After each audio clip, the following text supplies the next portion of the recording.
قل هل من شرکائکم من یبدأ الخلق، اے نبی ان سے پوچھئے صلی اللہ علیہ وآلہ وسلم، کیا تمہارے کھڑے کیے ہوئے معبودوں میں سے بھی کوئی ہے جو مخلوق کو شروع سے پیدا کرتے؟ یعنی یہ اللہ تعالیٰ کی کوالٹی ہے، بدیع السماوات والارض، بغیر نمونے کے پیدا کرنا، بغیر کسی ماڈل کے ایک چیز کو کریٹ کر دینا، ثم یعیدہ، اور پھر دوبارہ بھی اسے پیدا کرنے پر قادر ہو۔ ایک بار پیدا کیا فنا کر کے دوبارہ پیدا کرنے پر قادر ہے کوئی ہستی؟ بیسیکلی اللہ تعالیٰ ان سوالات کے ذریعے مشرکین عرب کو بالخصوص اور پوری انسانیت تک یہ پیغام پہنچانا چاہ رہا ہے کہ یہ کوالٹی صرف اس ہستی کی ہیں جو اکیلا معبود کریٹر آف دا یونیورس ہے۔ لہٰذا جب یہ کوالٹیز کسی اور ہستی میں ہو ہی نہیں سکتی تو ان میں سے کوئی بھی ہستی اس قابل نہیں کہ اس کی عبادت کی جائے، اسے اپنی محبتوں کا، عقیدتوں کا محور بنایا جائے اللہ کے مقابلے پر۔ اللہ کی فیور میں تو ظاہر ہے ہم اس کے پیغمبروں سے بھی محبت کرتے ہیں، ان کے اہل البیت سے، ان کے صحابہ کرام علیہم رضوان سے۔ قل اللہ یبدأ الخلق، پھر آپ خود ہی ان کو جواب دیں کہ بے شک اللہ تعالیٰ ہے جو ابتدا سے چیزوں کو پیدا فرماتا ہے، ثم یعیدہ، اور پھر اس کو دوہرا بھی دے گا۔ دیکھیں پہلی دفعہ کوئی کام کرنا مشکل ہوتا ہے، دوبارہ کرنا آسان ہوتا ہے۔ بیسیکلی مشرکین عرب اللہ کو تو مانتے تھے لیکن وہ آخرت کے دن کے انکاری تھے، تو انہیں بتایا جا رہا ہے کہ وہ ہستی جس نے تمہیں پہلی دفعہ پیدا کیا جب تم کوئی چیز ہی نہیں تھے، اب دوبارہ ان گلی سڑی ہڈیوں سے تمہیں دوبارہ نہیں پیدا کر سکتا۔ جب اس کی کوالٹی ہے کہ بغیر کسی نمونے کے، ایون بغیر کسی مٹیریل کے، پہلے مٹیریل کو پیدا کیا اور اس میں سے تمہیں بنا دیا، تو بعد میں تو بنانا کوئی مشکل نہیں۔ ثم یعیدہ، اس کے بعد اس کو دہرائے گا یعنی قیامت کے دن۔ فأنا تؤفکون، تو پھر کہاں تم ادھر ادھر پھیرے جا رہے ہو؟ اللہ کو چھوڑ کر اور ہستیوں کی طرف کیوں جاتے ہو؟ یہ ساری کوالٹیز اللہ ہی کی۔ قل هل من شرکائکم من یہدی الی الحق، اے نبی ان سے پوچھئے کیا تمہارے ان شریکوں میں جو معبود جھوٹے کھڑے کیے ہیں کوئی ہستی ایسی ہے جو تمہیں حق کی طرف رہنمائی کرتی ہو؟ قل اللہ یہدی للحق، پھر آپ خود ہی جواب دیں کہ اللہ ہے جو حق کی طرف رہنمائی کرتا ہے۔ دیکھیں نا، اللہ نے اپنے پیغمبروں کو بھیجا، اپنے پیغمبروں کو یہاں بھیجنا اللہ تعالیٰ نے اس کے ذریعے اپنا ہونا منوایا ہے۔ ہزاروں سچے پیغمبر ایک ہی وعدہ کر رہے ہیں کہ تمہیں مر کے اللہ کے حضور پیش ہونا ہے قیامت کے دن اور اپنے دنیا میں کیے ہوئے اعمال کا جواب دہ ہونا ہے۔ اگر اللہ کے ساتھ کوئی اور الہ ہوتا تو ظاہر ہے وہ بھی اپنی دعوت کو سامنے رکھتا، لیکن دیکھ لیں جتنے انبیاء آئے انہوں نے ایک ہی خدا کی طرف انسانیت کی رہنمائی کی۔ یہ خود سب سے بڑی دلیل ہے کہ کنسنسس ہے ایک خدا کے ہونے کے اوپر۔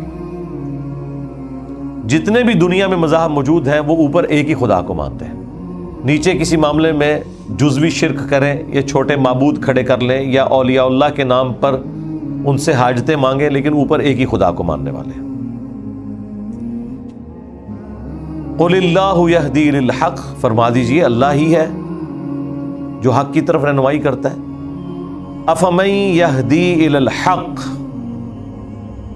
تو بتاؤ کہ جو حق کی راہ دکھاتا ہے، احق ان یتبع، کیا وہ زیادہ حقدار ہے اس بات کا کہ اس کی پیروی کی جائے؟ ام لا یہدی الا ان یہدی، یا وہ ہستیاں کہ جب تک ان کی رہنمائی نہ کی جائے کسی طرف وہ ہدایت ہی نہیں پا سکتی۔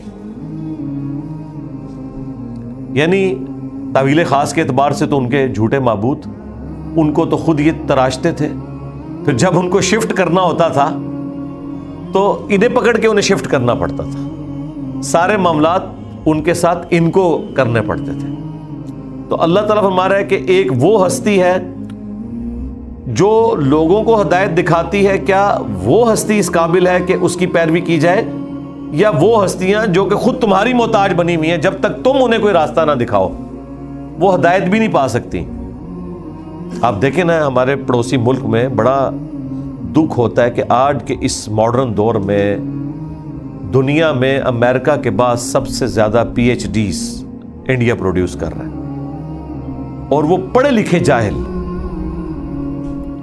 ہاتھوں کے مشینوں کے تراشے ہوئے بتوں کے سامنے جھکتے ہیں، اور دیکھیں ان بتوں کی تعظیم میں مسلمانوں کے ساتھ مرنے مارنے پر وہ تیار ہو جاتے ہیں، اور جب وہ بت پرانے ہو جاتے ہیں تو ان بتوں کو پھر آپ ویڈیوز دیکھیں یوٹیوب پہ رکھی ہوئی ہیں، پولوں سے وہ دریاؤں میں گرا کے توڑ کے ڈسپوز آف کر رہے ہوتے ہیں، پھر نئے بت بنا لیتے ہیں۔ یعنی کچھ عرصہ پہلے وہ ان بتوں کی بنیاد کے اوپر ایک دوسرے سے لڑ رہے ہوتے ہیں، اور کچھ عرصے کے بعد وہ خود ہی ان بتوں کو ڈسپوز آف کرتے ہیں۔ وہ بت اپنی حفاظت بھی نہیں کر سکتے، ان کو ٹریولنگ کروانے کے لیے بھی انہیں مشینری ریکوائرڈ ہوتی ہے، گاڑیاں ریکوائرڈ ہوتی ہیں۔ تو جو خود اس تلاش میں ہو کہ کوئی اس کو ہدایت دے، وہ کیسے اس قابل ہو سکتا ہے کہ اس کی پیروی کی جائے؟ فما لکم کیف تحکمون، تو اے مشرکین تمہیں کیا ہوا، کتنا برا حکم لگاتے ہو۔ یعنی حق بالکل واضح ہے، اس کے باوجود تم حق سے اناد کرتے ہو۔ وما یتبع اکثرهم الا ظنا، اور لوگوں کی اکثریت تو پیروی نہیں کرتی مگر اپنے گمان کی۔ یہ ہے وہ چیز، یہ سب سے بڑا مرض ہے۔ میرا وجدان کہتا ہے، اور وہ وجدان ہی ہوتا ہے کہ جو بچپن میں اس کا مینٹل ماڈل بن گیا۔ یعنی ایک ہندو کو بچپن سے مندر جانے کی عادت ہے تو اسے وہاں پہ وہ سکون فیل ہوتا ہے جسے وہ روحانی سکون کا نام دے دے گا۔ ایک سکھ کو گردوارے میں سکون فیل ہوتا ہے، ایک کرسچن کو کلیسا کی گھنٹی بجنے کے اوپر ایک روحانی کیفیت طاری ہو جاتی ہے، اور ایک مسلمان کو اذان سننے کے اوپر ہوتی ہے۔ تو آخر فیصلہ دل کے خیالات کے اوپر، دل کے ٹھکنے پر کیا جائے گا یا عقل اور علم کی بنیاد پہ کیا جائے گا؟ اسلام تو کہتا ہے آپ نے عقل اور علم کی بنیاد پہ فیصلہ کرنا ہے، ورنہ دل کی کیفیات آپ آج بھی جناب یہ بازاروں پہ چلے جائیں، کیسی انہوں نے اگربتیاں سلگائی ہوتی ہیں وہاں پہ، کتنی پیاری خوشبو ہوتی ہے، پھر لنگر بھی فری ہوتا ہے، اور عموماً جگہیں یہ کھلی ہوتی ہیں، ذرا سائڈ پہ ہوتی ہیں، فریش ایئر بھی فیل ہوتی ہے، بندہ کہتا ہے جی بڑا سکون آ رہا ہے۔ وہ سکون نہیں ہے میرے بھائی، وہ اسٹیٹ آف مائنڈ ہے۔ وہ آپ وہاں پہ کوئی جانور بھی لا کے دفن کر دینا اور آپ کو نہ بتایا جائے، آپ کو سکون ملنا شروع ہو جائے گا۔ اس سکون کا اس سے کوئی تعلق نہیں ہے۔ لہٰذا آپ دیکھیں، اسلام نے عقائد اور نظریات کو علم کی بنیاد کے اوپر پرکھنے کا کہا ہے، جذبات کی بنیاد پہ، آپ کی فیلنگز کی بنیاد پہ نہیں۔ ہر بندے کی فیلنگ ڈیفرنٹ ہوگی۔ ایون آپ دیکھ لیں فرقوں میں علماء سے لوگ کتنی اندھی عقیدت رکھتے ہیں، لیکن مخالف فرقے والے کو اسی عالم کی تصویر دکھائیں، وہ کہتے ہیں دیکھیں شکل پہ لعنت پڑی ہوئی ہے، ہاں، اور اس کے اپنے فرقے والے کو دکھائیں، وہ کہتا ہے کیسا نور ہے۔ یعنی وہ انہوں نے اپنے دماغ میں ایک چیز طے کر لی ہے، اس کے مطابق یہ اس گمان کی پیروی کرتے ہیں۔ تو اللہ تعالیٰ فرما رہا ہے کہ اکثریت تو اپنے گمان کی پیروی کرتی ہے۔ ان الظن لا یغنی من الحق شیئا، بے شک گمان حق کے مقابلے پہ شیء کوئی نہیں، یہ وہ ہے شیئا، ہاں، گمان حق کے مقابلے میں شیء کوئی نہیں۔ وہ گمان سے کیا ہوتا ہے؟ گمان انہوں نے کیسے بنایا؟ اچھا گمان آج کل یہ بہت بڑا مرض ہے کہ آپ قرآن حدیث دکھائیں، وہ کہتے ہیں جی علی بھائی باتیں آپ کی درست ہیں، لیکن سارے انہوں نہیں سمجھ آئی۔ اب یہ ہے وہ گمان، چیز سامنے نظر آ گئی ہے۔ تو اس کا جواب یہ ہے کہ پھر یہ سارے 2.25 ارب کرسچنز جو ہیں، ان ساروں کو ہی سمجھ نہیں آئی جو تعداد میں تم سے بھی زیادہ ہیں؟ کہتے ہیں ہاں ان کو سمجھ نہیں آئی۔ تو پھر ان کو تو سمجھ لگ گئی ہے کہ تعداد کا زیادہ ہونا، پڑھا لکھا ہونا، یہ اس بات کی دلیل نہیں کہ آپ حق کے اوپر ہیں۔ بلنڈر ہی ہے، خواہ کوئی پڑھا لکھا بندہ کرے خواہ ان پڑھ بندہ کرے۔ بعض اوقات بڑے پڑھے لکھے سمجھدار لوگ بھی ایسا ایسا بلنڈر کرتے ہیں، بندہ کہتا ہے یار اس بندے کی یہ عقل ہے. ہمارے ایک اسٹوڈنٹ ہے سینئر، وہ اپنی ینگ ایج میں کسی عرب ملک میں چلے گئے اور کہتے ہیں میں کٹر بڑا اسٹانچ قسم کا بریلوی تھا، بزرگوں کا، بابوں کا، درباروں کا ماننے والا. بس ان کی قسمت میں اللہ نے ہدایت لکھی، تو ان کے وہاں پہ جو آفس میں کولیگ تھے وہ جماعت اسلامی سے تھے. اور جماعت اسلامی والے آپ کو پتہ ہے کہ کوئی موقع دعوت کا جانے نہیں دیتے، ان کی تربیت ہے. دوسرا ٹھنڈے مزاج، آہستہ آہستہ. تو انہوں نے ایک دن ان سے پوچھا کہ مرزا صاحب مودودی صاحب کے بارے میں آپ کا کیا خیال ہے؟ تو مرزا صاحب بھی ساڑھے بھر کے مرزا صاحب سن ادو بریلوی کٹر، کہتے ہیں میں نے جو گالی میرے منہ میں آئی میں نے دے دی. تو وہ شخص میری طرف دیکھتا رہا، اس نے کوئی غصہ نہیں کھایا. اس نے کہا حضرت آپ اس طرح کی گفتگو کر رہے ہیں، آپ نے مودودی صاحب کو پڑھا ہے کیا؟ انہوں نے کہا نہیں میں نے تو نہیں پڑھا. کہا بغیر پڑھے آپ اتنی بڑی رائے قائم کر رہے ہیں اتنے اعتماد سے. وہ کہتے ہیں جی میرا دل کیا کہ زمین پھٹے اور میں زمین کے اندر چلا جاؤں، کہ واقعی ہم نے جو دنیاوی تعلیم حاصل کی ہے کبھی اس کو دین پہ بھی اپلائی کی ہے؟ دنیاوی طور پہ پی ایچ ڈی ہے اور دین کا یہ حال ہے کہ نہ قرآن پڑھا ہوا نہ حدیث پڑھی ہوئی، اور ایک ان پڑھ مولوی کے سامنے وہ طفلے مکتب بن کے بیٹھے ہوئے ہوتے ہیں. تو اسے کیا جج کرنا ہے جب ان کا خود کوئی نالج نہیں ہے. کہتے ہیں پھر میں نے ان سے تحریریں لی اور الحمدللہ تفہیم القرآن پڑھی، خلافت و ملوکیت پڑھی، اور آہستہ آہستہ مجھے سمجھ آئی کہ یار ہم تو اپنی وشفل تھنکنگ کے اندر ہی تھے. اسے کہا جاتا ہے وشفل تھنکنگ، امانی جو اللہ تعالیٰ نے کہا ہے، اپنے گمان کی پیروی. تو گمان حق کے مقابلے میں شے کوئی نہیں. ان اللہ علیم بما یفعلون، بے شک اللہ تعالیٰ خوب جانتا ہے جو وہ کرتے ہیں. وما کان ھذا القرآن ان یفترى من دون اللہ، یہ قرآن ایسی کتاب نہیں ہے کہ اسے اللہ کے سوا کوئی خود سے گھڑ لے. ولیکن تصدیق الذی بین یدیہ، بلکہ یہ تو کتاب تصدیق کرنے والی ہے ان کتابوں کی جو اس سے پہلے نازل ہو چکی ہیں. وتفصیل الکتاب، اور یہ الکتاب شریعت کی بھی تفسیر ہے. لا ریب فیہ من رب العالمین، اور کوئی شک نہیں ہے کہ یہ اس رب کی طرف سے ہے جو تمام جہانوں کا پالنے والا ہے. ابھی قرآن حکیم کے حوالے سے ایک بڑی کریٹیکل آیت ہے. قرآن کا ایک اسلوب ہے، قرآن میں ایک زور بیان ہے جو آپ کو انسانی بکس کے اندر اس انداز سے نظر نہیں آتا. اور پھر سٹائل بھی بڑا وکرا سا ہے. اس کا سٹائل کتابوں والا نہیں ہے. کتابیں جب بھی لکھی جاتی ہیں نا تو وہ ایک دباچہ بنتا ہے، پھر اس کے بعد آہستہ آہستہ سٹوری بلڈ کی جاتی ہے اور پھر کنکلوڈ ہوتا ہے. قرآن تو سٹارٹ ہی پیشن سے ہو رہی ہے. ذالک الکتاب لا ریب فیہ، یہ کتاب وہ تم نے کھولی ہے اس میں کوئی شک کی جگہ ہی نہیں ہے. اور پھر جو کانفیڈنس لیول ہے نا قرآن کا، یہ ایک ایسے شخص کو اٹریکٹ کرتا ہے جس نے اس کتاب کو پہلے کبھی نہ پڑھا ہو. جوشوا امریکن یوتھ منسٹر مسلمان ہوئے، آپ ان کی سٹوری دیکھیں یوٹیوب پہ رکھی ہوئی ہے، how Bible led me to accept Islam. انہیں ایک دوست لے گیا جمعے کی نماز میں صرف آبزرویشن کے لیے. وہاں ان کو امام مسجد نے صرف ایک قرآن انگلش ترجمے والا دیا.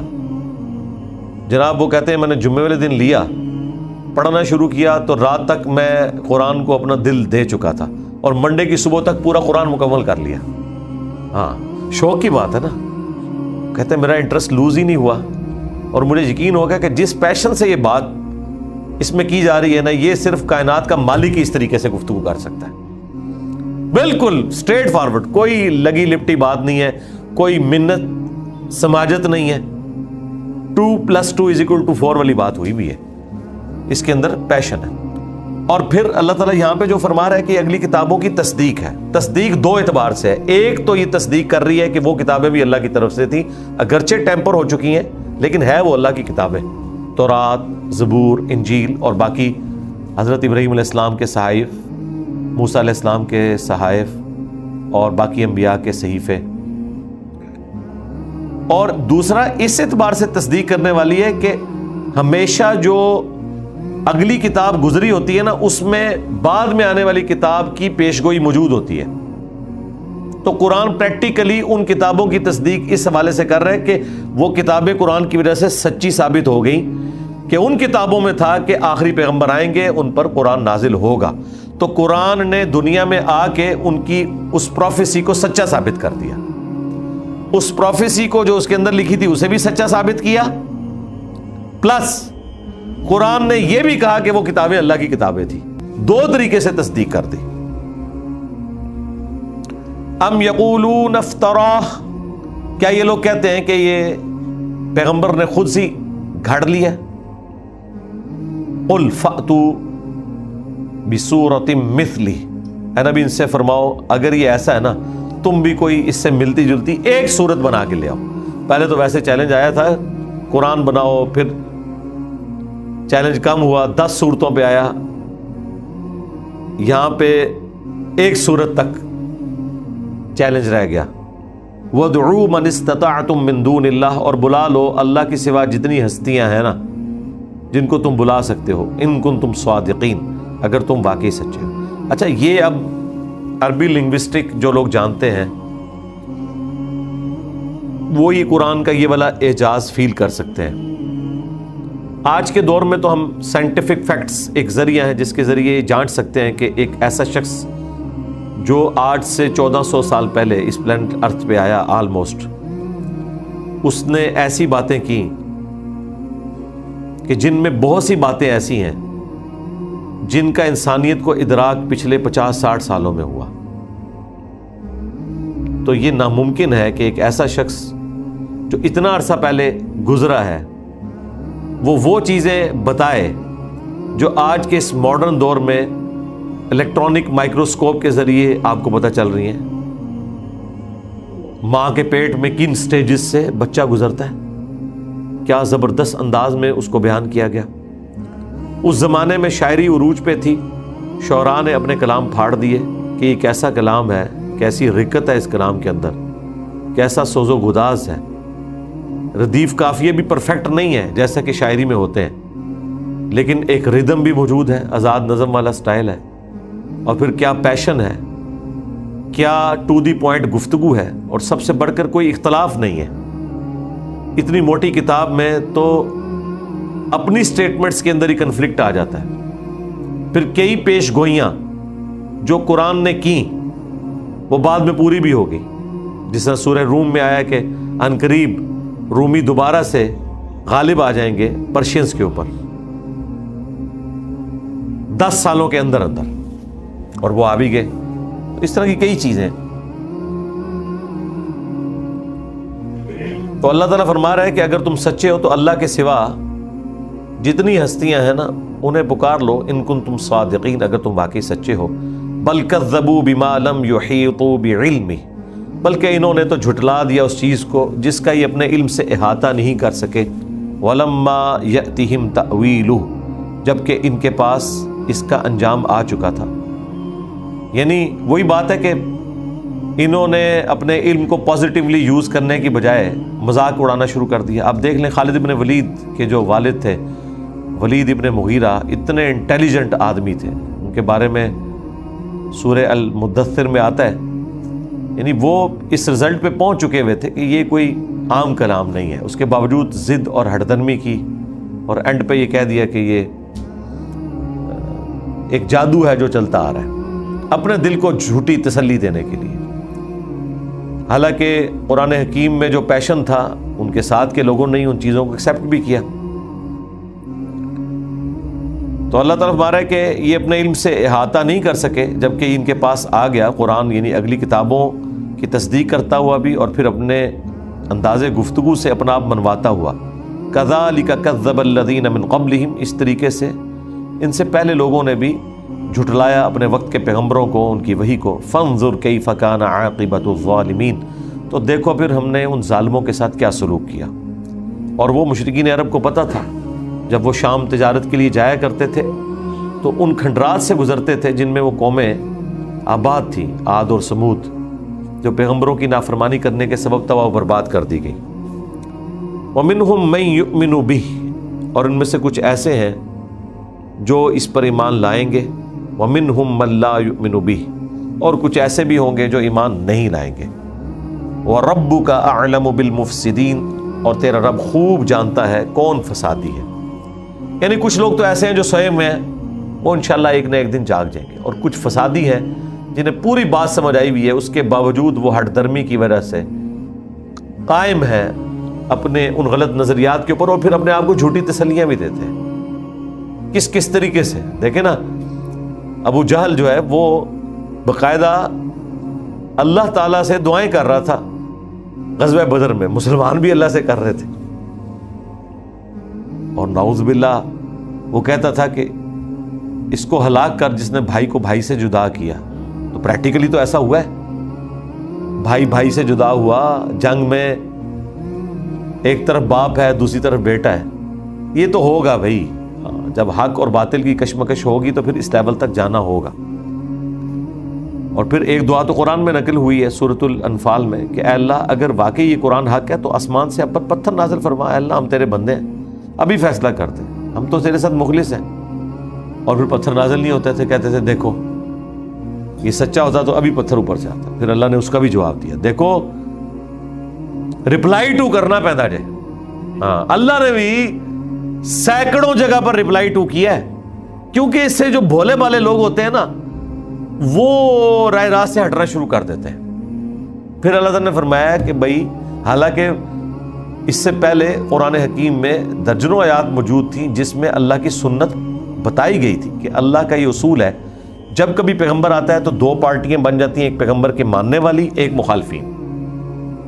اللہ تعالیٰ ایمان والوں کو نجات دیتا ہے، مخالفین کو تباہ و برباد کر دیتا ہے، کبھی چنگھاڑ کی شکل میں عذاب بھیج کے، کبھی آگ کا عذاب بھیج کے، کبھی آندھیوں کا عذاب بھیج کے، کبھی سمندر میں غرق کر کے، کبھی پتھروں کی بارش کے ذریعے۔ یہ نہیں ہوا کہ اہل ایمان اور کافر اکٹھے ایک جگہ پہ رہ رہے ہوں اور وہاں پہ عذاب آ جائے، نہیں، یہ اللہ تعالیٰ نے پروٹوکول دیا اہل ایمان کو کہ تمہیں وہاں سے نکالوں گا اور پھر باقیوں کو عذاب دوں گا۔ ویسے اللہ کے لیے کوئی مشکل نہیں، مکسچر میں بھی دیا جا سکتا ہے، لیکن اللہ تعالیٰ نے ایک پروٹوکول دیا، اور وہ پھر آیت 7 نازل ہوئی سورۃ الانفال میں کہ اے نبی جب تک آپ ان میں موجود ہیں نا، اللہ انہیں عذاب نہیں دے گا جب تک اہل ایمان کو ان خبیثوں سے الگ نہیں کرتا۔ اور پھر الگ کیا، ہجرت مدینہ کروائی، جس طرح موسیٰ علیہ السلام کے ماننے والوں کو مصر سے نکالا اور فرعونیوں کو اپنے محلات سے نکال کے ڈبویا جھیل کے اندر، بس ان کی یہ جھیل غزوہ بدر کا میدان بنا۔ مسلمان تو مدینہ شریف آ گئے، یہ ان کا پیچھا کرتے ہوئے آئے، جس طرح فرعونیوں نے پیچھا کیا تھا موسیٰ علیہ السلام، ان کے 6 لاکھ کا جو لشکر تھا اس کا، اور اللہ تعالیٰ نے اس سمندری جھیل کے اندر انہیں تباہ و برباد کیا۔ تو یہاں پہ بھی عذاب استیصال کی پہلی قسط غزوہ بدر کی شکل میں ان پر آئی۔ وَرَبُّكَ أَعْلَمُ بِالْمُفْسِدِينَ، اور تیرا رب خوب جانتا ہے فساد کرنے والوں کو۔ وَإِن كَذَّبُوكَ، اور اگر یہ آپ کو جھٹلا دیں، فَقُلْ لِي عَمَلِي وَلَكُمْ أَعْمَالُكُمْ، تو اے نبی ان سے فرماؤ کہ ٹھیک ہے، میرا عمل میرے ساتھ ہے، تمہارا عمل تمہارے ساتھ ہے۔ أَنْتُمْ بَرِيئُونَ مِمَّا أَعْمَلُ، تم بری ہو اس معاملے میں جو میں کرتا ہوں۔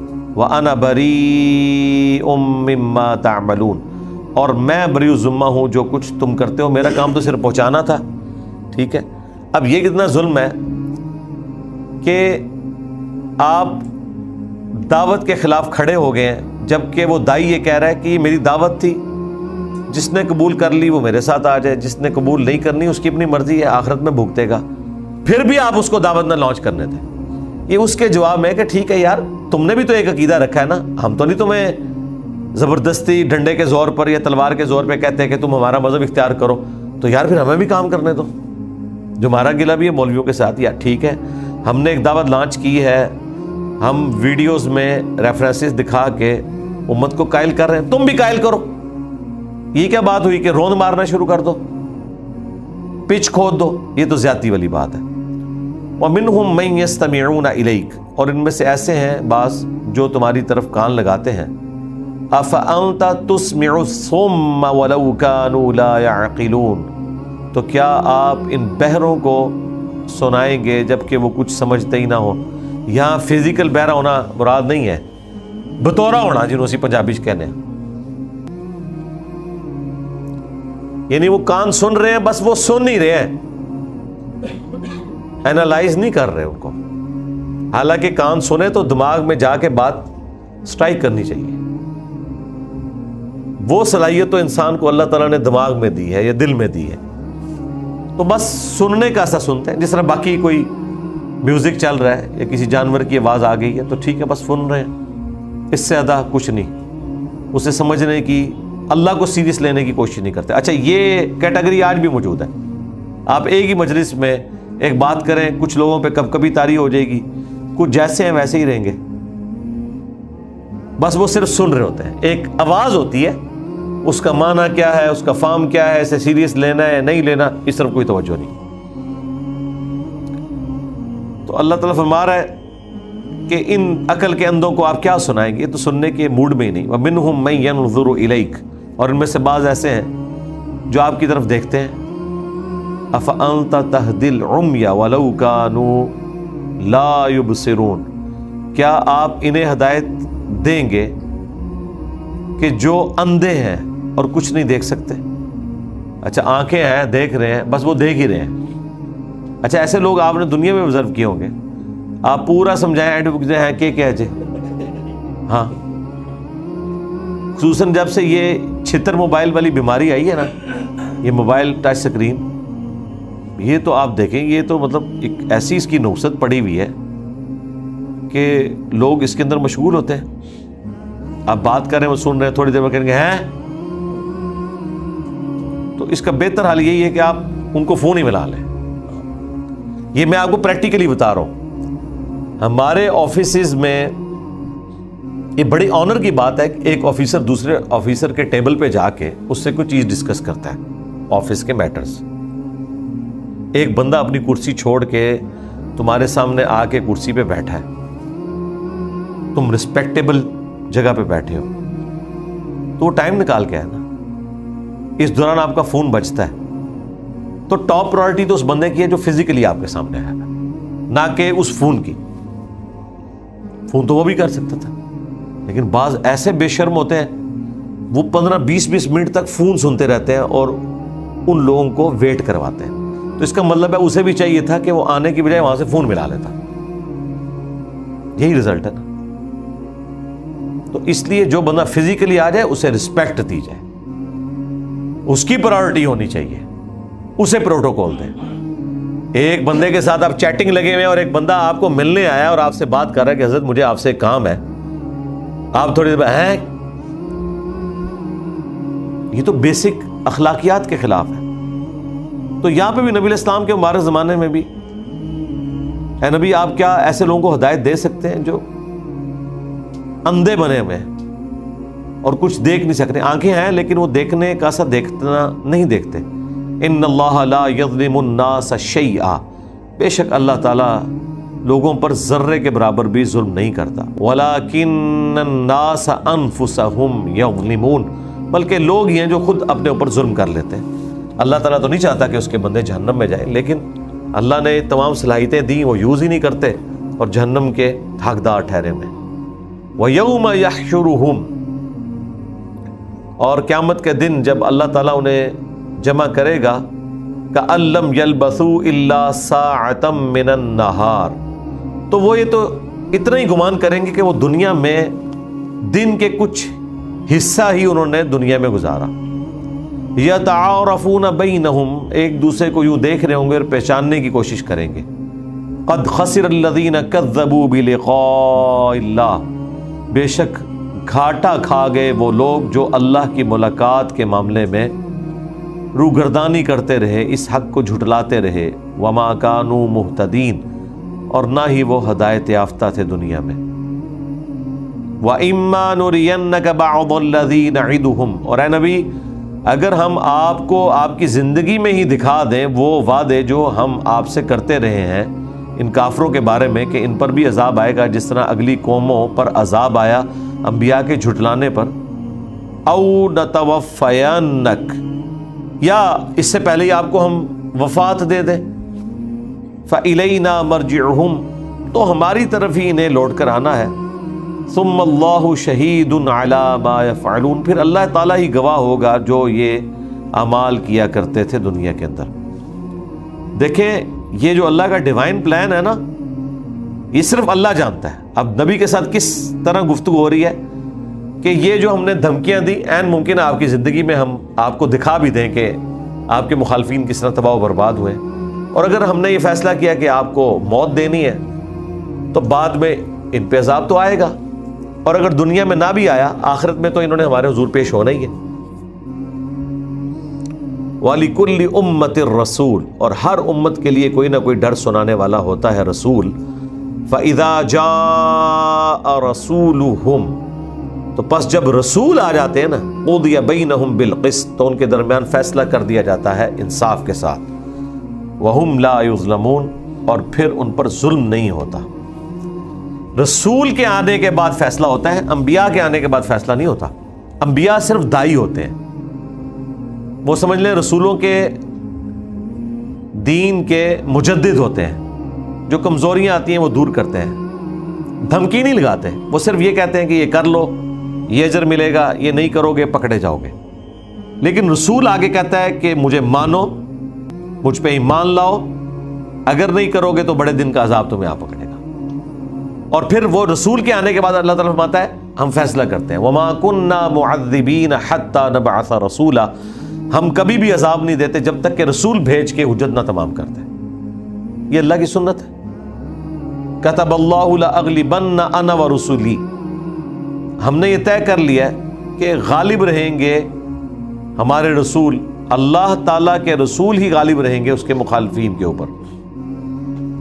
پہلے اللہ نے اپنا ذکر کیا، كَتَبَ اللَّهُ لَأَغْلِبَنَّ أَنَا وَرُسُلِي، میں اور میرے رسول غالب رہیں گے۔ اس لیے ہم کہتے ہیں کہ رسول جو ہوتے ہیں وہ قتل نہیں ہوتے، کیونکہ جو رسول خود یہ دھمکی لگا رہا ہے کہ اگر ایمان نہیں لاؤ گے تو تمہیں تباہ و برباد کر دیا جائے گا، اس سے پہلے وہ خود انہی کافروں کے ہاتھوں مارا جائے تو وہ تو ساری گیم ہی الٹ گئی۔ اس لیے آپ دیکھیں جتنے رسول ہیں نا، یعنی وہ ٹرم کے پوائنٹ آف ویو سے، ویسے قرآن میں انٹرچینجبل ٹرمز بھی ہیں، انبیاء کے لیے بھی بعض اوقات رسول کا لفظ آتا ہے۔ رسول کا ایک لغوی معنی ہے چھوڑا ہوا، پیغمبر، بھیجا ہوا، ان معنوں میں تو تمام انبیاء رسول ہیں، لیکن جب آپ ٹیکنیکل ٹرم میں بات کرتے ہیں تو رسول سے مراد وہ ہے جو آ کے دھمکی لگاتا ہے، صاحب شریعت ہوتا ہے۔ ویسے تو ہم جہاد کا لفظ جو بولتے ہیں وہ میدان جنگ میں جو جنگ ہو رہی ہوتی ہے اس کے لیے، لیکن اس کے لیے جو اسپیسیفک ٹرم ہے وہ تو قتال ہے۔ جہاد میں تو کوئی بھی کوشش آ سکتی ہے، قتال بھی اس کا حصہ ہے، تبلیغ قرآن بھی اس کا حصہ ہے۔ یہ انٹرچینجبل الفاظ ہیں، جہاد اور قتال۔ اسی طریقے سے رسول اور نبی، اور اسی طریقے سے مؤمن اور مسلم۔ نبی الاسلام کو کہا گیا وَأَنَا أَوَّلُ الْمُسْلِمِينَ، اے نبی آپ کہتے ہیں میں پہلا مسلم ہوں، لیکن مسلم تو سب سے چھوٹا درجہ ہوتا ہے، اعلیٰ درجہ تو ہے مؤمن ہونا۔ لیکن یہاں مسلم ان معنوں میں ہے کہ میں اللہ کے حضور تابع فرمان ہوں، سر تسلیم خم کرنے والا ہوں۔ تو یہاں پر بھی اللہ تعالیٰ فرما رہا ہے کہ جب رسول آ جاتے ہیں نا، فَإِذَا جَاءَ رَسُولُهُمْ قُضِيَ بَيْنَهُمْ بِالْقِسْطِ وَهُمْ لَا يُظْلَمُونَ، ان کے درمیان فیصلہ کر دیا جاتا ہے انصاف کے ساتھ اور ظلم نہیں ہوتا۔ وَيَقُولُونَ مَتَىٰ هَٰذَا الْوَعْدُ إِن كُنتُمْ صَادِقِينَ، اور یہ کہتے ہیں کہ وہ وعدہ کب پورا ہوگا اگر تم واقعی سچے ہو۔ وعدہ کون سا؟ بھائی جو اتنے سالوں سے یہ کہہ رہے ہو کہ اگلے انبیاء کے انکار کرنے کے اوپر ان کی قوموں پہ عذاب آیا، تم پہ بھی آ جائے گا، تو بھائی 13 سال مکے میں ہو گئے ہیں، ہوا تو کچھ بھی نہیں، تو کدوں آئے گا وہ وڈا دہاڑا، وہ بڑا دن ایام اللہ میں سے۔ اب دیکھیں جواب کیا ہے۔ جواب ایسا ہے کہ جس کی وجہ سے جن لوگوں کی بد عقیدگی ہے ان کے تو دل ہی دکھ جائیں گے کہ یہ کیا جواب ہے۔ قُل لَا أَمْلِكُ لِنَفْسِي ضَرًّا وَلَا نَفْعًا، اے نبی تم فرما دو میں تو اپنی جان کے لیے بھی نہ کسی نقصان کا مالک ہوں نہ کسی نفع کا، إِلَّا مَا شَاءَ اللَّهُ، ہاں مگر جو اللہ چاہے وہی میرے ساتھ ہونا ہے۔ لِكُلِّ أُمَّةٍ أَجَلٌ، ہر امت کے لیے اللہ نے ایک اجل، اس کا موت کا وقت، اس کا ٹائم پیریڈ پورا ہونا یہ مقرر کیا ہے. اذا جاء اجلهم، جب ان کی بھی اجل آ جائے گی نا، فلا یستأخرون ساعة ولا یستقدمون، تو پھر جناب ایک لمحہ نہ پیچھے رہ سکتا ہے کوئی اور نہ آگے بڑھ سکتا ہے. ایگزیکٹلی جو اس کی قسمت میں لکھا ہے وہ موت اپنے ٹائم پہ آ جانی ہے. اللہم من احییتہ منا فاحیہ علی الاسلام ومن توفیتہ منا فتوفہ علی الایمان. قل ارائیتم ان اتاکم عذابہ بیاتا او نہارا، اے نبی ان سے فرمائیے کہ بتاؤ اگر تم پر اللہ کا عذاب آ ہی جائے رات کے وقت یا دن کے وقت، ماذا یستعجل منہ المجرمون، تو جو لوگ یہ کہہ رہے ہیں کہ وہ عذاب کیوں نہیں آ رہا، وہ کیا کر لیں گے جو اس کی جلدی مچا رہے ہیں؟ وہ کہہ رہے ہیں نا قیامت کا دن کیوں نہیں آ رہا، عذاب کیوں نہیں آ رہا. اچھا جی آ جائے گا، کرو گے کہ یا تو کوئی پروٹیکشن کر لو، کیا کر لو گے؟ تو اس وقت تو پھر یہ حالت ہونی ہے جو اللہ تعالیٰ فرما رہا ہے. ثم اذا ما وقع، تو جب یہ عذاب نازل ہو جائے گا، آمنتم بہ، تب ایمان لاؤ گے. الآن، تو اس پہ فرشتے پھر تمہیں کہیں گے کہ اب ایمان لایا.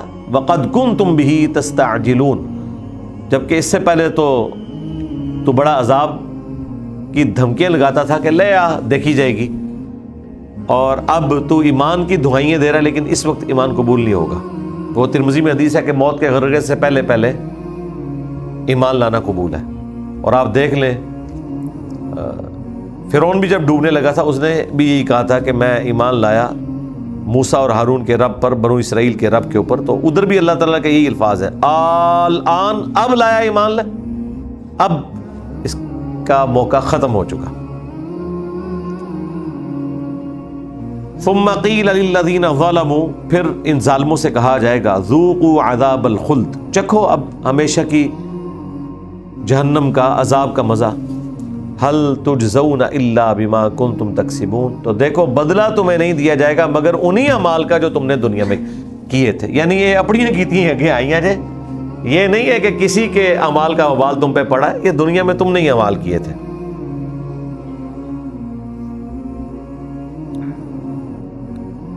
وَيَسْتَنْبِئُونَكَ أَحَقٌّ هُوَ، اے نبی یہ آپ سے پوچھتے ہیں کیا یہ حق ہے جو آپ کہہ رہے ہیں کہ قیامت والے دن انسان کو اٹھایا جائے گا؟ قُلْ ای وَرَبِّي إِنَّهُ لَحَقٌ، دیکھیں کتنی 3-4 تاکیدوں کے ساتھ آئے. اے نبی ان سے فرما دیں کہ باخدا رب کی قسم، بے شک ضرور یہ سچ ہے کہ ایسا ہونا ہے. وما انتم بمعجزین، اور تم اللہ تعالیٰ کو عاجز نہیں کر سکتے، اس کے سامنے لاچار ہو. اس نے تمہاری مرضی کے بغیر تمہیں پیدا کیا تو مرنے کے بعد بھی تمہیں اٹھا لے گا. تم کیا کر سکتے ہو؟ کوئی اٹھنے سے انکار کر سکتا ہے؟ اور حالت کیا ہوگی؟ وَلَوْ أَنَّ لِكُلِّ نَفْسٍ ظَلَمَتْ، اور اگر ہر وہ شخص جو دنیا میں ظلم کی کیٹیگری میں فال کرتا تھا، گناہگار تھا، فاسق تھا، ظالم تھا، نفس ظلمت ما فی الارض لافتدت بہ، اگر زمین کی ساری دولت بھی اسے دینی پڑ جائے فدیے کے طور پر تو وہ دے دے گا آخرت کے عذاب سے بچنے کے لیے. وَأَسَرُّ النَّدَامَةَ، اور اس دن ندامت بھی اس کے اوپر چھائی ہوئی ہوگی. لَمَّا رَأَوُا الْعَذَابَ، جب کہ وہ عذاب کو دیکھے گا. وَقُضِيَ بَيْنَهُمْ بِالْقِسْطِ، اور پھر ان کے درمیان فیصلہ کروایا جائے گا انصاف کے ساتھ. وَهُمْ لَا يُظْلَمُونَ، اور ان پر ظلم نہیں ہوگا. دیکھیں اللہ تعالیٰ یہ ساتھ ساتھ کلیئر کر رہا ہے کہ ظلم میں نے نہیں ہونے دینا.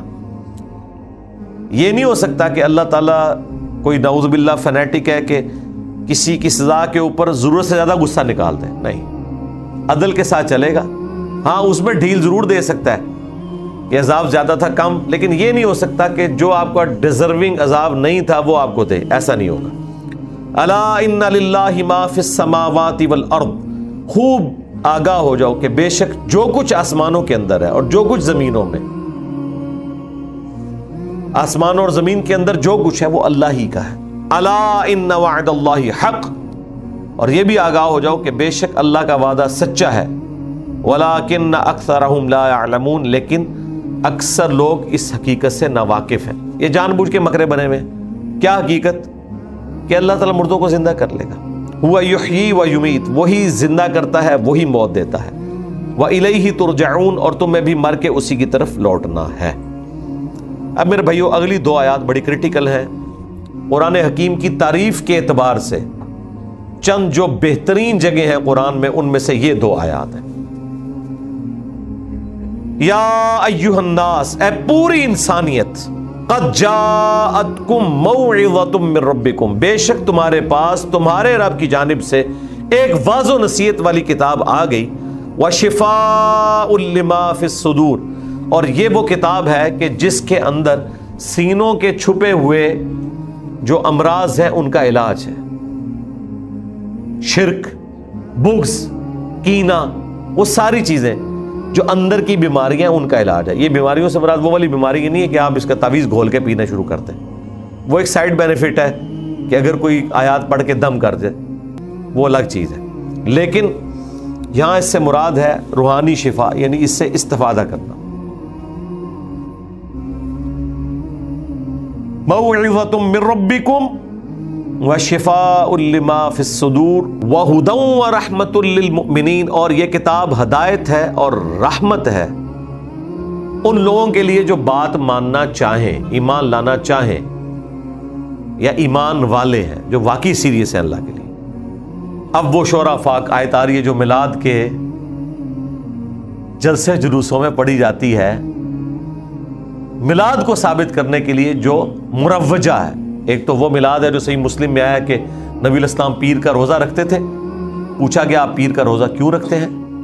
تو آپ نے فرمایا فیہ ولدت وفیہ انزل علیہ، اس دن میں پیدا ہوا اور اس دن مجھ پہ پہلی دفعہ وحی نازل ہوئی، اس کی خوشی میں میں پیر کا روزہ رکھتا ہوں۔ ایک یہ جو جھنڈیاں لگانا، جشن، مکے مدینے کے ماڈل بنانا، ان کے سامنے کھڑے ہو کر دعائیں کرنا، ڈھول ڈبکوں کے ساتھ ڈسکو قسم کے میوزک لگا کے ان پہ قوالیاں اور نعتیں اور مرد و عورت کا اختلاط، ایک دوسرے کی ویڈیوز بنانا، پھر اپنے فرقوں کے مولوی بھی انہیں روکے تو ان کی بھی جرت نہ ہو، اول تو روکتے نہیں، کوئی بیچارہ بات کر بھی دے تو وہ ضد کی وجہ سے، ہٹ درمی کی وجہ سے اس کے اوپر الزام لگا دے۔ یہ ہے وہ آیت جی، اور اکثر آپ کو علماء نے یہ آیت پڑھتے ہوئے نظر آئیں گے اور پھر پلس مائنس لگا کے نا اس میں سے فارمولہ نکالیں گے۔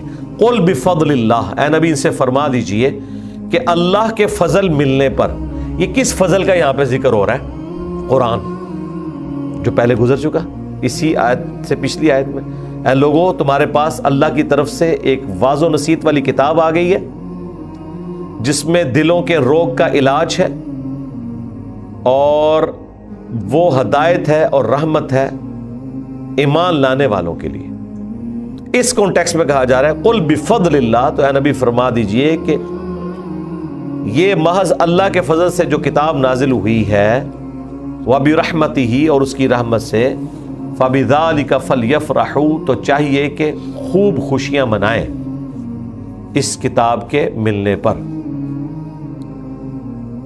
اسی پہ ہی وہ ایک بریلوی عالم نے کہہ دیا سی نا تمال پان، ہاں وہ کہتے ہیں دیکھو قرآن لکھا ہے کہ خوب خوشیاں مناؤ تو تمال پاؤ۔ پھر بعد میں بڑے علماء نے جب کھچائی کی تو بڑی مسکین سی شکل بنا کے نا انہوں نے رجوع کیا۔ ہم کہتے رہتے تو انہوں نے کہنا تسی میلاد ہی منکر ہو۔ تو چاہیے کہ اللہ کا فضل اور رحمت ملنے پر خوب خوشیاں منائیں۔ ہوا خیر مما یجمعون، یہ ہر اس چیز سے بہتر ہے جو انہوں نے جوڑ رکھی ہوئی ہے۔ تو تعویل خاص کے اعتبار سے یہ قرآن کے بارے میں ہے، کیونکہ یہ دونوں آیات اکٹھی ہیں، 57 اور 58۔ تو میں جب بھی اس ٹاپک کو ایڈریس کرتا ہوں تو یہ ساتھ بتاتا ہوں کہ آپ ضرور دیکھیں کہ تعویل خاص کے اعتبار سے تو یہ قرآن کے نزول کے اوپر ان کو لڑیاں ڈالنی چاہیے تھی، بقول ان کے جشن منانے چاہیے تھے۔ آج تک کوئی جشن قرآن آپ نے سنا ہے؟ نہ اللہ کی کوئی قبر ہے تو نہ توحید بیان ہونی ہے کہ اللہ کا عرس ہو تو چلو آج اللہ دی گلاں ہو جان، نہ بزرگوں کی باتیں تو اس لیے ہوتی ہیں نا عرس پہ ہو جاتی ہیں۔ اللہ کی توحید کب بیان ہوگی جب کوئی اللہ کا مزار ہوتا نعوذ باللہ، اور کبھی وہ برسی کی برسی یاد کر لیتے، وہ دن آتے ہی کوئی نہیں۔ اور جشن قرآن جو نبی الاسلام کا انسٹرومنٹ آف دعوت ہے، وَأُوحِيَ إِلَيَّ هَذَا الْقُرْآنُ لِأُنذِرَكُمْ بِهِ وَمَنْ بَلَغَ، اے نبی تم فرماؤ قرآن اللہ نے مجھے اس لیے وحی کیا تاکہ اس کے ذریعے میں تمہیں بھی ڈر سناؤں، جس تک پہنچ جائے اسی کتاب کے ذریعے ڈر سنائے۔ فَذَكِّرْ بِالْقُرْآنِ مَن يَخَافُ وَعِيدٍ، اے نبی صلی اللہ علیہ وآلہ وسلم آپ قرآن کے ذریعے نصیحت کریں اسے جو اللہ کی دھمکی سے ڈرتا ہے۔ تو قرآن انسٹرومنٹ آف دعوت تھا، اس کے ملنے کے اوپر اللہ نے کہا یہ ہے بڑا فضل اور رحمت ہے، اس کے ملنے پر خوب خوشیاں کرو۔ خوشیاں کیا ہے؟ مطلب کوئی دھمال ڈالنا ہے، مراد یہ کہ خوش ہو جاؤ کہ یہ نعمت ملی ہے اور قرآن جس لیے نازل ہوا ہے اس کے اوپر عمل کرو۔ لیکن وہ آپ کو کہتے ہیں نہیں قرآن حدیث ڈائریکٹ نہ پڑھنا، گمراہ ہو جاؤ گے، یہ جشن قرآن ہو رہا ہے۔ اور وہ کہتے ہیں دیکھیں اس میں ہے کہ اللہ کا فضل اور رحمت، تو بتائیں رسول اللہ صلی اللہ علیہ وآلہ وسلم سے بڑا کوئی اللہ کا فضل اور رحمت ہے جنہیں اللہ تعالیٰ نے وما ارسلناک الا رحمۃ للعالمین فرمایا، جن کے ذریعے اللہ نے ہمیں قرآن دیا ہے؟ تو ہم جب نبی صلی اللہ علیہ وآلہ وسلم پر قرآن نازل ہوا تو اس کا جشن منانا ہے، تو جس پر نازل ہوا اس کا جشن کیوں نہ منائے؟ اب یہ میتھمیٹیکل ایکویشنز ہیں، ان کا جواب صرف منطق سے ہی دیا جا سکتا ہے، کیونکہ یہ انہوں نے خود منطق بنائی ہوئی ہوتی ہے۔ دین منطق پہ نہیں ہوتا، دین اللہ اور اس کے محبوب علیہ السلام کے احکامات کی روشنی میں ہوتا ہے۔ اگر یہی بات مان لی جائے تو پھر تو فرشتوں نے حضرت آدم علیہ السلام کو سجدہ کیا اور فرشتوں کے پیغمبروں نے کیا، حضرت جبرائیل علیہ السلام نے، جو انسانوں کے پیغمبروں کو چھوڑ کے باقی سارے انسانوں سے افضل ہیں، کیونکہ وہ پیغمبر ہیں، ہم سب سے افضل ہیں۔ ہم سے افضل لوگ رسول اللہ سے کم افضل شخص کو اگر سجدہ کر رہے ہیں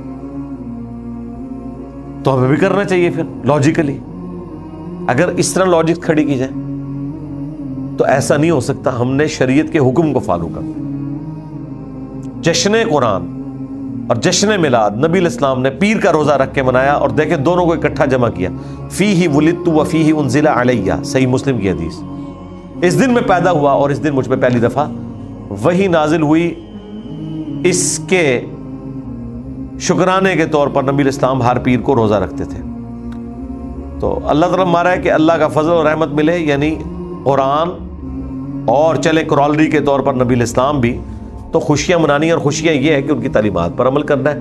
یہ ہر اس چیز سے بہتر ہے جو تم نے جوڑ رکھی ہے، یعنی قرآن اور نبی الاسلام کے فرامین سے بہتر کسی کے پاس کوئی جمع پونجی نہیں ہو سکتی، کیونکہ یہ باقی جمع پونجی تو دنیا کی کرنسی ہے، یہاں پر چلے گی اور وہ ہر وقت چلتی بھی نہیں۔ بعض اوقات پیسہ دے کے بھی کوئی کچھ نہیں کر سکتا، کتنے کتنے لا علاج مریض جن کے پاس پیسہ ہے لیکن وہ پیسہ دے کے بھی اپنا علاج نہیں کروا سکتے۔ لیکن قرآن وہ دولت ہے جو دنیا اور آخرت میں انسان کے کام آنے والی ہے۔ قل ارائیتم ما انزل اللہ لکم من رزق، اے نبی ان سے فرمائیے بھلا بتاؤ تو کہ جو رزق اللہ نے تمہارے لیے اتارا، فجعلتم منہ حراما وحلالا، اور تم نے خود سے ہی اس میں حلال اور حرام کا فیصلہ کر لیا بغیر کسی شریعت کے۔ وہ سورۃ الانعام میں گزر چکا۔ ایسے عجیب و غریب انہوں نے شریعت بنائی ہوئی تھی کہ اس طرح کا جانور ہوگا تو صرف مرد کھائیں گے، اس طرح کا جانور ہوگا تو عورتیں شریک ہو سکتی ہیں، اس میں عورتیں نہیں شریک ہو سکتی، اور عجیب و غریب انہوں نے ایک اپنی متھ بنائی ہوئی تھی۔ جس طرح یہاں بھی معاشرے کے اندر لوگوں نے کس کس قسم کی باتیں متھس مشہور کی ہوئی ہوتی ہیں۔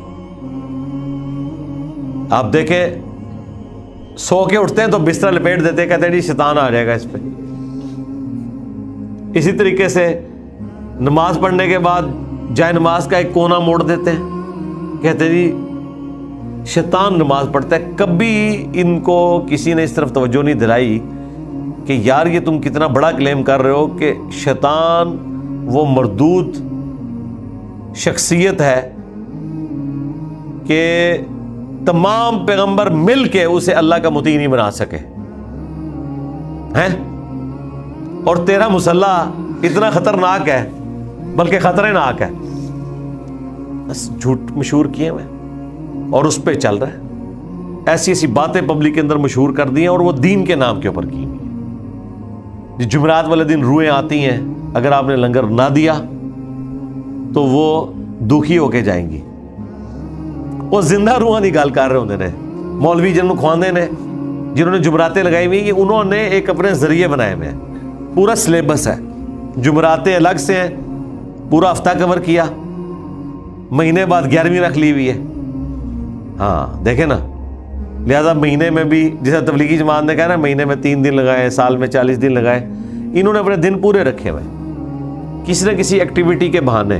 اور پاکستان میں تو اتنے تہوار آتے ہیں دین کے نام کے اوپر کہ انسان پریشان ہو جاتا ہے کہ یار یہ، اور ابھی بھی ان کی تسلی نہیں ہو رہی ہے. آئے دن آتا ہے کہ جی یوم ابو بکر پہ چھٹی دیں، یوم علی پہ چھٹی دیں، چھٹیاں مانگ رہے ہیں. یہ اللہ نے تو جمعے کے دن بھی آپ کو چھٹی نہیں دی. سورہ الجمعہ میں آیا کہ جب جمعے کی نماز پڑھ چکو پھر پھیل جاؤ زمین میں، اللہ کا فضل تلاش کرو. اور یہاں پہ جب جمعے کی چھٹی 1997 میں ختم ہوئی نا تو علماء نے ہنگامہ کھڑا کر دیا کہ یہ جمعے کی جو چھٹی ختم کیا یہ یہود و نصارہ کی سازش ہے. یہ یہود و نصارہ کی وہ سازش ہے جو قرآن میں لکھی ہوئی ہے. یہی ہے نا، قرآن میں تو لکھا ہے کہ آپ پھیل جاؤ. اور یقین کریں جب سے یہ اتوار کی چھٹی ہوئی ہے نا دنیا میں سکون آ گیا، ورنہ یہ جمعہ برباد ہوتا تھا. شادیوں پہ آپ جمعے والے دن جاتے تھے اور عین جمعے کی نماز کے وقت کھانا کھل رہا ہوتا تھا. ہاں، اور وہ پوری چھٹی ضائع جاتی تھی. اب جمعے کے وقت دفتر میں لوگ ہوتے ہیں جنہوں نے جمعہ نہیں بھی پڑھنا نا شرم و شرمی اٹھ کے پڑھ لیتے ہیں. جمعے کے پڑھنے والوں کی تعداد بڑھ گئی ہے اتوار کی چھٹی کی وجہ سے. ہاں یہ ذہن میں رکھیے گا، ورنہ جو لوگ سوتے ہیں وہ سوتے ہی تھے. اور شب جمعہ کو انہوں نے بے حیائی کا ایک سمجھ لے طوفان بدتمیزی برپا کیا ہوا تھا. یہ اپنے بڑے بوڑھوں سے پوچھیں، وہ جمعرات کو دکان سے واپسی پہ جاتے ہوئے VCR لے کے جایا کرتے تھے کرائے کے اوپر، اور اس کو بھی کپڑے میں باندھ کے کوئی دیکھ نہ لے، اور فلمیں بھی کرائے پہ. اور وہ شب جمعہ جو ہے نا وہ اللہ کی یاد میں نہیں گزرتی تھی، فلموں میں. اور اگر کوئی بچ گئی ہے تو وہ صبح دیکھنی ہے، اور اگر نیند پوری نہیں ہوئی تو سوئے ہوئے ہیں، اور جمعہ بھی نکل گیا. لیکن اتوار کی چھٹی کی برکت سے اب یہ ہوا ہے کہ جمعے والے دن سب لوگ ایکٹیو ہوتے ہیں اپنی اپنی جگہوں پہ. جمعے کے لیے جب اٹھتے ہیں تو سارے اٹھتے ہیں، کوئی منہ نہیں چھپا سکتا. دفتروں میں تو آپ رک ہی نہیں سکتے، سامنے نظر آ جاتا ہے. لوگ کہتے ہیں یار جمعہ بھی نہیں پڑھتا. ہاں، حالانکہ جمعے کی نماز سے زیادہ اہمیت ہے فجر کی نماز کی. وہ نماز پنجگانہ ہے. جمعے کی جو امپورٹنس ہے نا وہ خطبے کی وجہ سے، تاکہ مسلمان پولیٹیکلی ایک پیج پہ رہیں. اور یہ پولیٹیکل ایک گیدرنگ ہے ویکلی. سال کے بعد عیدین کے خطبے ہیں. اس لیے تو آیا نا سنن ابن ماجہ میں کہ اگر عید جمعے والے دن آ جائے تو دونوں میں سے ایک پڑھ لو. لیکن اس سے وہ 5 نمازیں ختم نہیں ہوں گی. اگر آپ نے عید پڑھ لی ہے تو آپ جمعہ پڑھنے کی آپ کو ضرورت نہیں، اس کی جگہ آپ زور پڑھ لیں گے. بیسیکلی وہ خطبہ، 2 خطبے تو پھر پارے ہو جاتے ہیں نا. صبح بھی تقریر سنی، پھر دن کے وقت بھی سنی. اسی وجہ سے یہ مشہور ہے کہ حکمرانوں پہ جمعے کی عید بھاری ہوتی ہے، کیونکہ اگلے زمانوں میں حکمران جمعہ پڑھایا کرتے تھے، لیڈرشپ پہ ہوتے تھے نا، وہ ونریبل ہوتے تھے، وہ پبلک میں نکلنا پڑتا تھا، انہیں گالیاں کھانی پڑتی تھی، کوئی قاتلانہ حملہ بھی ہو سکتا تھا. کئی حکمرانوں پہ ہوا ہے. اس لیے میں نے بتایا تھا مسلم شریف میں حدیث ہے، حضرت معاویہ نے تو مسجد کے ساتھ اپنا کمرہ ہی ایک مقصورہ علیحدہ بنا لیا تھا. وہ نماز اس کمرے میں پڑھتے تھے، مسجد میں ایکسپوز ہی نہیں ہوتے تھے. یہ جو آپ نے سنا نا جمعے دی عید پاری ہوتی ہے، وہ اس وجہ سے کہ جمعے والے دن 2 دفعہ سیکورٹی گارڈز کے ساتھ انہیں نکل کے مسجد میں آنا پڑتا تھا. تو پاری تو ہے، آپ تو بھلے ایک کر لیں، لیکن حکمران نے تو دونوں خطبے دینے ہیں نا آ کے. وہ تو عام بندے کے لیے نا کہ اگر عید کا سن لیا تو جمعے کی جگہ وہ زور پڑھ لے گا. لیکن حکمران نے تو دونوں دفعہ ایکسپوز ہونا ہے پبلک میں، تو مرڈر اٹیمپٹس ہو جاتی تھی، گالی گلوچ بھی سننا پڑتی تھی. تو اس لیے حکمرانوں کے لیے جمعے کے دن عید بھاری ہوتی تھی. وہ کوئی نوست والا معاملہ نہیں تھا. بھاری یہ تھی کہ ایکٹیویٹیز کے پوائنٹ آف ویو سے بھاری ہو. ویسے تو عام بندوں کے لیے بھی بھاری ہو جاتی ہے آج کل، اگر انہیں یہ مسئلہ نہ پتا ہو. اگر یہ مسئلہ پتا ہو تو کوئی بھاری نہیں ہے. بھئی عید پڑھ لی ہے، ٹھیک ہے، جمعہ پڑھنے کی اب ضرورت نہیں ہے، زور کی نماز پڑھے. تو یہ اللہ تعالیٰ نے دین میں آسانی دی ہوئی ہے. تو اپنی مرضی سے حلال اور حرام کے فیصلے کرتے ہو. قل اللہ اذن لکم، کیا تمہیں اللہ نے اس طرح کا کوئی اذن دیا ہے، کوئی اجازت دی ہے؟ ام علی اللہ تفترون، یا تم اللہ کے اوپر بس جھوٹ ہی باندھ رہے ہو؟ نعوذ باللہ من ذالک۔